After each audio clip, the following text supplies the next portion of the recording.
오늘은 다짐이 다짐으로 끝나지 않도록이라는 제목으로 말씀을 전하려고 합니다. 여러분 요즘에 교회 시끌시끌한 교회가 참 많죠.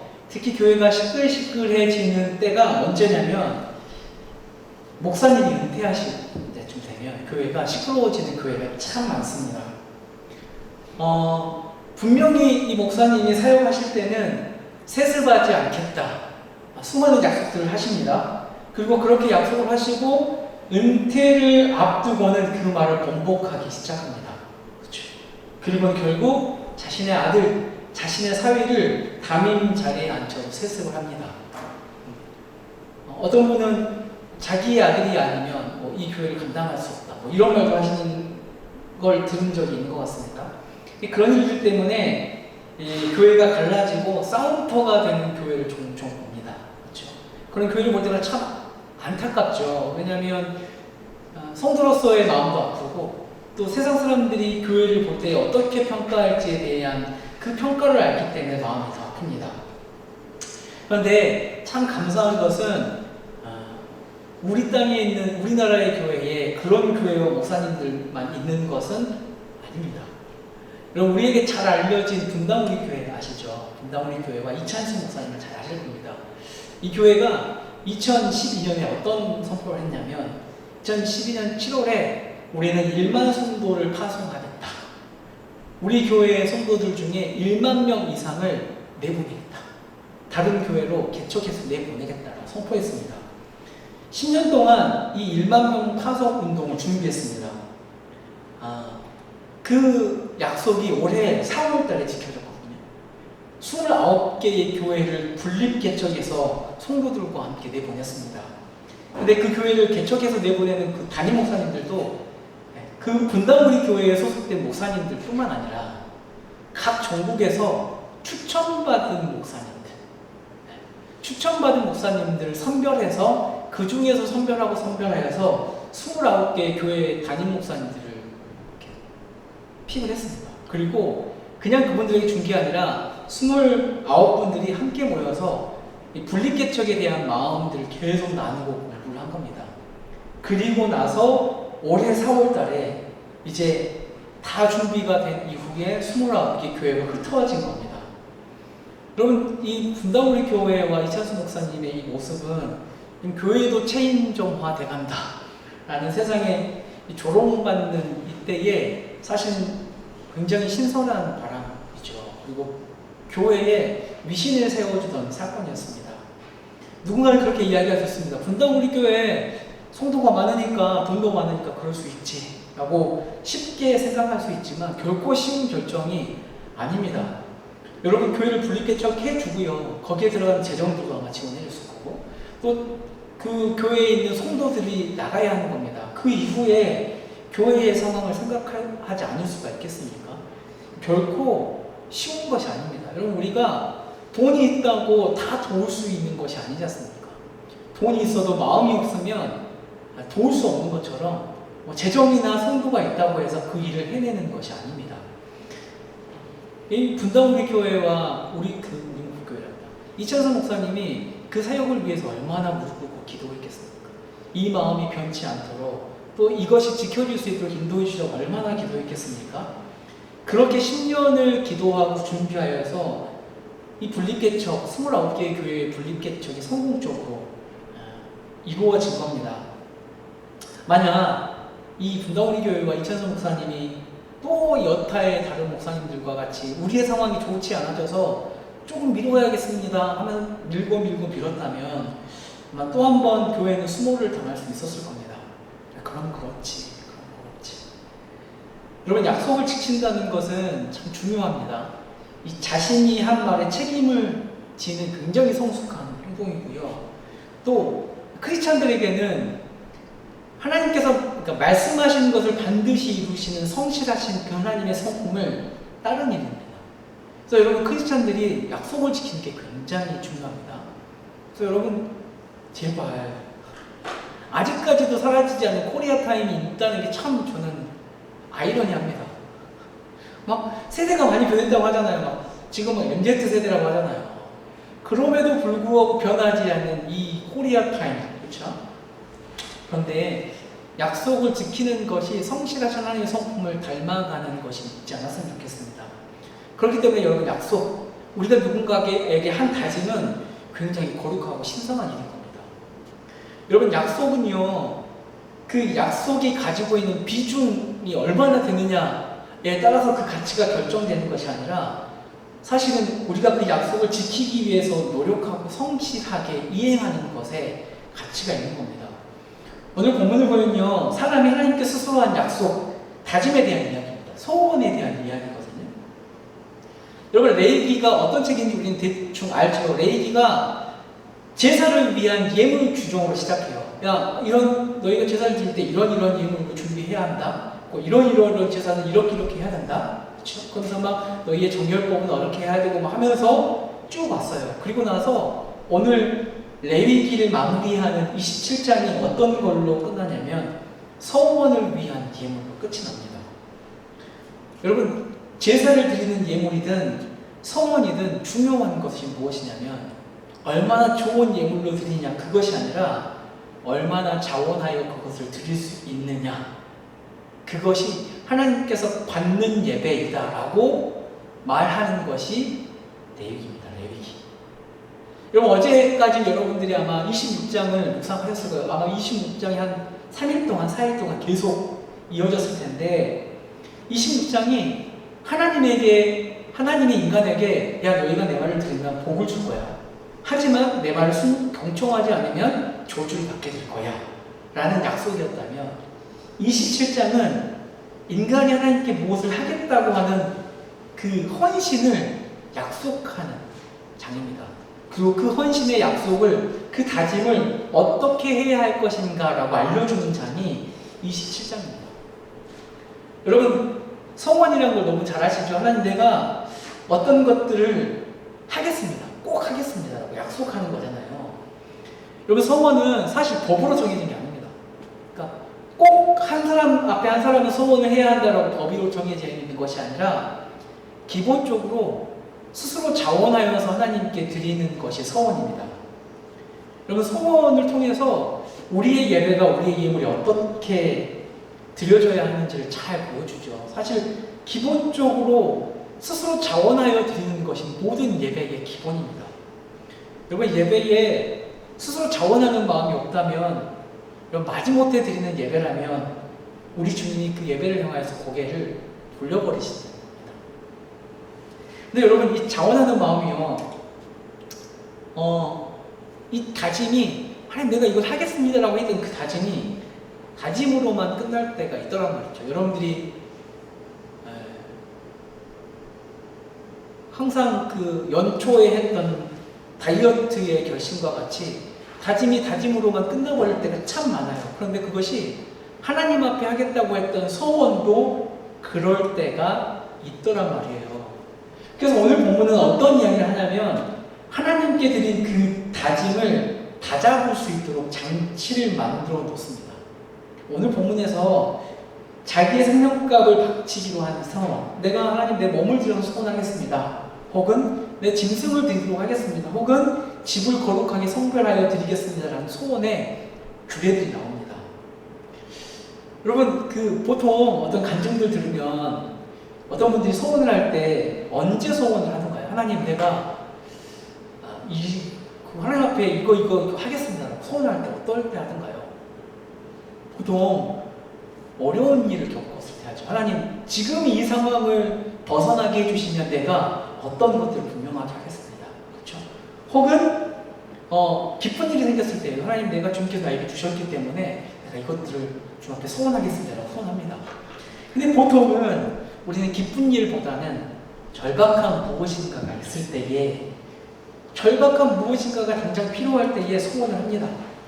특별히 여러분, 이 27장이 여러분 26장 후반부로 이어지는 장이라는 게 되게 재밌습니다. 여러분, 26장 후반부 이야기가, 어저께까지의 이야기가 뭐든가요?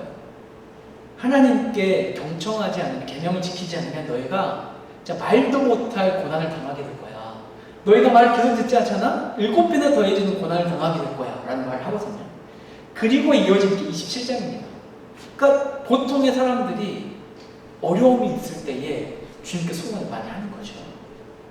여러분 2절에서 8절까지가 어떤 내용이냐면 내가 하나님께 내 생명값을 바치기로 하겠습니다 라고 소원하는 주례입니다.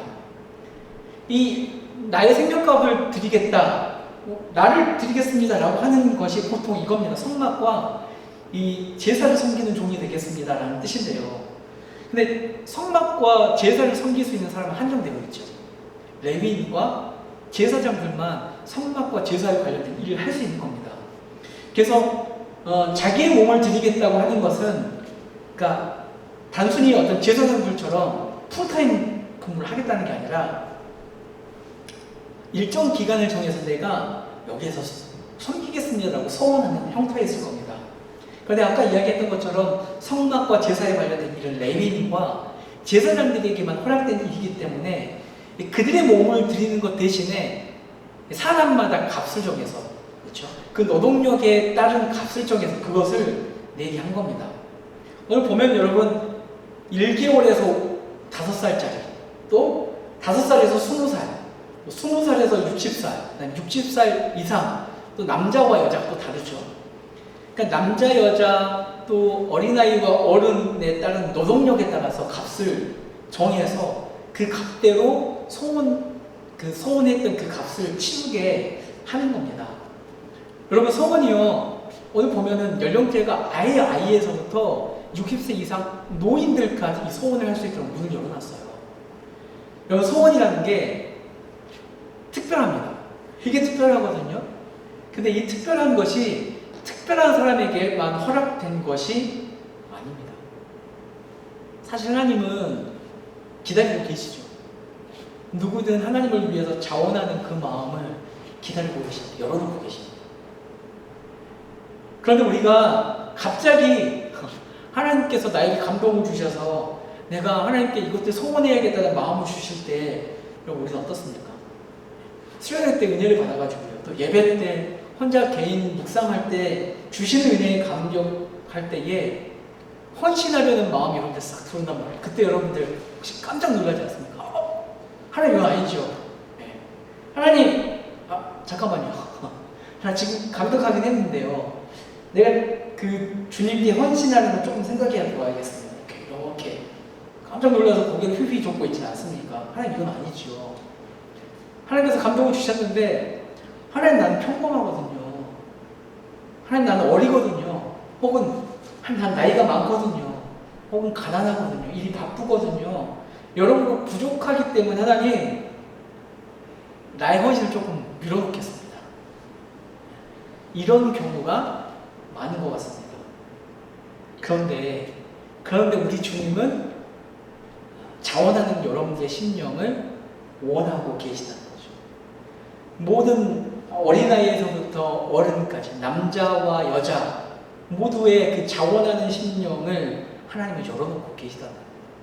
혹 하나님께서 어떠한 상황과 어떤 경력을 통해서 그런 마음을 주시다면 여러분 깊이 있게 기도하고 하나님께서 주시는 그 마음에 따라갈 필요가 있는 것이죠. 그런데 여러분 소원을 하는 것으로 끝나는 것이 아니죠. 약속을 하는 것에서 끝나는 게 아니지 않습니까? 약속은 지켜야 돼요. 다짐은 지켜야 되는 거예요. 우리가 다이어트 다짐을 했지만 지금까지도 이렇게 살이 안 빠지는 이유는 뭡니까? 지키지 않기 때문에, 하지 않기 때문 아니겠습니까? 그런데 여러분 참 신기한 게 다짐을 한 시간과 점점 멀어질수록 그 다짐을 한 그 마음을 지키기가 참 쉽지가 않더란 말이에요. 그 소원을 했을 당시에는 너무 절박해서 그 문제를 해결하고 싶은 마음밖에 없습니다. 그래서 급하게 하나님께 소원합니다. 하나님, 나에게 이걸 해주시면 내가 이렇게 주님께 모든 것들을 헌신하겠습니다. 특별히나 신앙을 가지고 있는 우리가 기댈 곳이 누가 있겠습니까? 하나님밖에 더 있습니까? 급한 마음에 충동적으로 소원을 했습니다. 절박할 때는 여러분 무엇이든 할 수 있을 것처럼 이야기하거든요. 근데 우리를 너무 잘 알잖아요. 화장실 들어갔을 때의 나와 나왔을 때의 나가 얼마나 다른지 여러분 잘 알잖아요. 그렇죠? 시간이 지날수록 그 다짐했던 마음이 희미해진단 말이에요. 그래서 하나님께서 충동적이고 무분별한 소원을 방지하기 위해서 사실 오늘 연령별로 그 나이 성별로 값을 책정해 놓으셨는데요. 그 값이 사실 좀 높게 책정되어 있습니다. 여러분 성인 남자의 경우에 얼마를 내야 되냐면 50세겔이거든요. 여러분 근데 그 당시 50세겔이면 얼마냐면 당시에 지금 여러분들이 그 일한 연봉이 한 세겔이에요. 한 세겔. 10세겔. 그러니까 1년 연봉이 10세겔인데 50세겔이면 55년의 연봉을 내는 값이에요. 굉장하죠. 그렇죠? 굉장하죠. 2천만 원 받는다고 해도 5년이면 1,000만 원이거든요. 그렇죠? 근데 여러분들 앞으로 300만 원, 400만 원 받을 텐데. 그렇죠? 그 값을 한번 내야 된다고 생각해 보십시오. 사실은 감당할 수가 사실 좀 어렵죠. 사실 이 금액이 그 당시에 노예를 사고파는 금액보다 훨씬 높게 책정되어 있는 수준이었답니다. 굉장히 부담스러운 금액인 거죠. 그러니까 이 소원이 누구나 할 수 있는 다짐이고 헌신이지만 여러분 너무나 감정적이고 즉흥적으로 무분별하게 소원하는 것을 막기 위해서 값을 높게 책정해요. 이럼에도 불구하고 너의 마음이 변치 않다면 소원해라. 내가 네 마음을 받아주겠다. 하지만 이 벽도 넘지 못한다면 그냥 그 마음 그대로 그냥 소원하지 말고 그냥 네가 그 마음 그대로 살아내는 게 중요하다라고 이야기하는 겁니다. 여러분 소원은 아까 이야기했던 것처럼 반드시 해야 되는 게 아니기 때문에 불법이 되지 않아요. 그러나 일단 소원을 하면 그게 자기에게 손해가 된다고 할지라도 그 소원을, 그 다짐을, 약속을 지켜야 합니다. 왜냐하면 그 다짐의 대상, 약속의 대상이 하나님이기 때문에 사람에게 하는 약속이 아니라 하나님에게 하는 약속이기 때문에 그 약속을 지켜야 합니다. 만약 하나님과 했던 그 약속을 함부로 어기게 되면 그것은 하나님을 가볍게 여기는 것이고 경외하지 않는 태도이기 때문에 소원을 했다면 그 소원은 꼭 지키겠습니다. 여러분 처음 시작은 여러분 자원하는 마음이었는데 이 마지막은 부담스러운 마음으로 마칠 수 있는 게 소원이거든요. 여러분 혹은 너무 급한 상황이라 소원을 하기는 했는데 시간이 지나서 잊어버릴 때도 있거든요. 그래서 여러분 하나님 앞에 헌신을 다짐하고 소원할 때는 이 소원의 시작과 마지막이 이렇게 시간의 간격이 멀어질수록 그 다짐을 지키는 게 어려워지기 때문에 그 시간의 간격 동안에 이 소원을 지키기 위해서 진짜 발버둥을 쳐야 되는 거죠. 발버둥. 왜냐하면 이 약속은 하나님께 한 것이기 때문에 하나님께 헌신을 다짐했다면 발버둥을 쳐야 되는 게 맞습니다. 여러분 제가 몽골 2년 동안 있었잖아요. 사실 2년 반 정도 있었는데 2년의 후원을 약속받고 갔어요. 그런데 그 팀에서 저를 후원해 준 게 아니라 그 대표 목사님이 승현아 너 후원자를 개발해라. 이때까지 투어했던 사람들 만나고 교회 사람들 만나고 식구들 다 만나면서 후원자를 만들어라. 적어도 네가 80만 원까지 하면 그 나머지는 내가 해주겠다라고 했거든요. 근데 제가 후원을 막 하는데 점점 이게 100만 원이 되는 거예요. 그래서 목사님이 갑자기 욕심이 생기셨네. 더 해라. 150만 원까지 모아라 막 했거든요. 그래서 아마 그때 120만 원인가 150만 원인가 개인 후원자들 해서 그렇게 모았던 것 같아요. 근데 이제 몽골을 준비하면서 후원자들을 만났는데 후원을 약속할 때 그냥 하는 게 아니라 후원 약정서를 만들어 봤습니다. 2년 동안 제가 2년 동안 여기에서 어떤 삶을 살아갈 건지에 대한 설명을 하고 그것에 동의가 되면 2년 동안 나는 얼마의 후원을 하겠습니다라고 후원 약정서를 작성합니다. 뭐 이 후원 약정서가 그 사람들의 발목을 잡기 위한 게 아닙니다. 당신은 뭐 후원 안 했으니까 장기 빼라 뭐 이렇게 사용하는 건 아니고요. 이게 후원 약정서가 있는 것과 없는 것의 의미 부여가 사실 달라져요.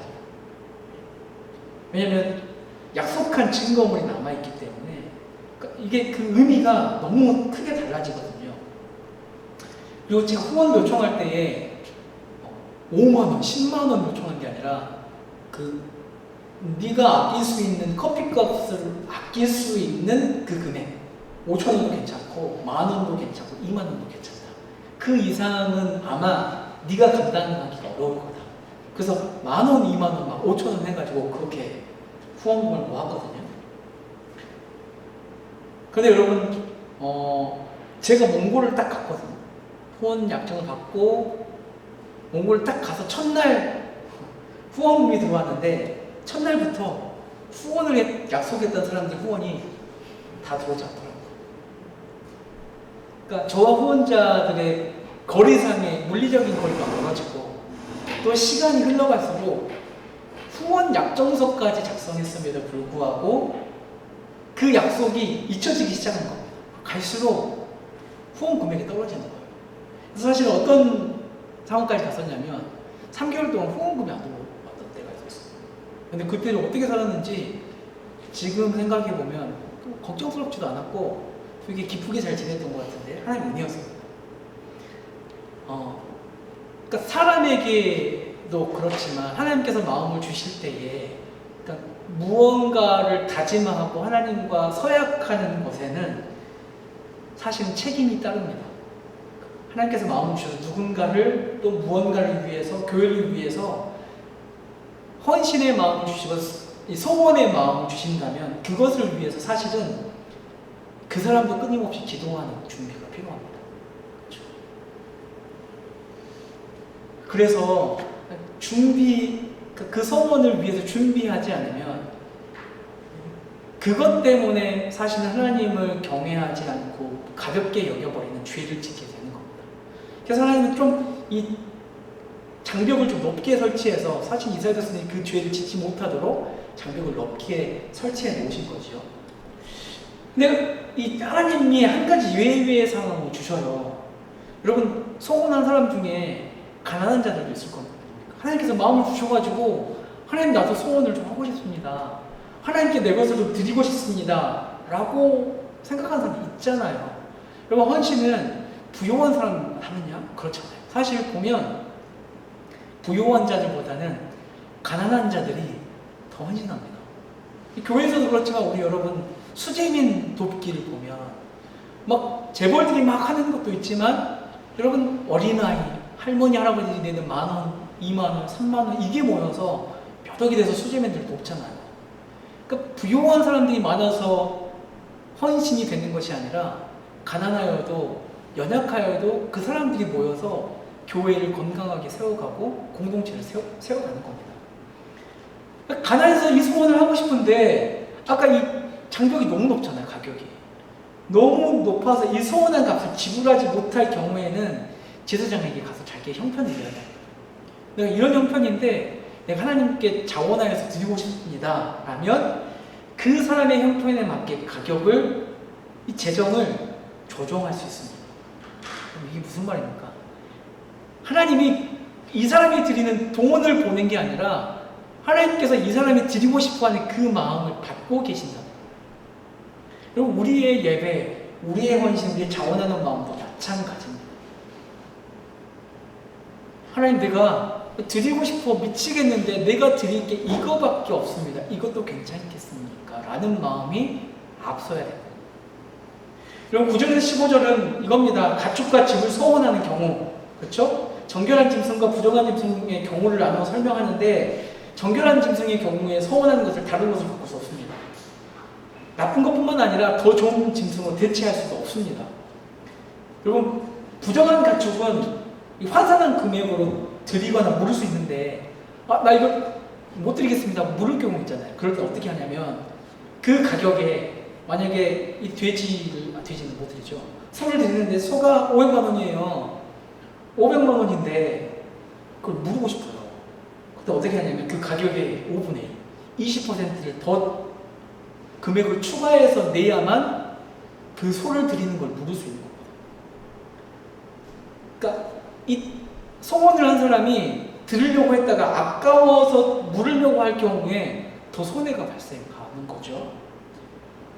처음 소원한 것보다 덜 좋은 것으로 바꾸려고 하면 그것도 다 하나님의 것이 된다고 이야기합니다. 집도 마찬가지입니다. 드리고 싶은데 다시 물고 싶을 때는 집 가격이 2억이잖아요? 그럼 2억에 20%를 더 내고 물러야만 그 집을 다시 더 찾아올 수 있는 겁니다. 하나님이 이자놀이 하시는 게 아니라 원하지도 않으면서 성급하게 서원하는 것을 막기 위해서, 또 작은 욕심 때문에 크신 하나님을 향한 사랑과 다짐을 잃지 않기를 바라는 마음에서 하나님께서 굉장히 물렀을 때의 20%라는 돈을 더 얹어 놓은 겁니다. 여러분, 마무리하려고 하는데요. 레위기는요, 여러분, 거룩하신 하나님께 나아가기 위해서 드려야 하는 의무적인 제사로 시작해서 오늘 마지막은 하나님을 향한 순종, 자발적인 섬김, 서원으로 마칩니다. 레위기가 무슨 이야기 하는 겁니까? 처음 이야기했던 것처럼 하나님께 나아가라. 나아갈 때 이것이 법으로 제정되어 있지만, 그러나 가장 중요한 것은 네가 자원하여 나가는 것이다. 자원하여 하나님께 교제하는 삶으로 나아갈 때에 하나님이 너희를 자유케 할 것이다. 그게 레위기의 사실 결말입니다. 그리고 그것이 우리 예배의, 우리 헌신의 최종 목적지가 되어야 하는 겁니다. 여러분, 우리는 주님께 드려야 합니다. 그것이 의무적으로든 자발적으로든. 여러분, 혹시 나를 드리지도 않은 채 받으려고만 하고 불편하지 않을 만큼만 섬기려고 하진 않습니까, 여러분? 여러분, 우리를 향하신 하나님의 다짐이 어땠습니까? 내가 너 구원해낼 거야. 내가 너 구원할 거거든. 약속하셨어요. 그 약속을, 그 다짐을 다짐으로만 끝내지 않으셨고 예수 그리스도를 보내셔서 그 다짐을, 그 약속을 성취하셨어요. 그렇다면 그 하나님의 다짐에 우리는 어떤 다짐으로 응답해야 할까? 그냥 다짐한 것으로만 끝내야 할 것인가? 아니면 그분이 그랬던 것처럼 그분의 성품대로 우리도 성실하게 그 약속을 지켜야 할 것인가? 여러분, 혹시 문득문득 여러분들이 어려울 때에 여러분들이 하나님께 했던 다짐이 있으십니까? 혹시 잊어먹고 계시지 않습니까? 혹 여러분이 그때 했던 그 다짐은 여전하십니까? 기억해내십시오. 그리고 그 다짐으로 끝나지 않도록 그 약속을 성실하게 지켜가는 여러분들이 되길 소망합니다. 기도하겠습니다.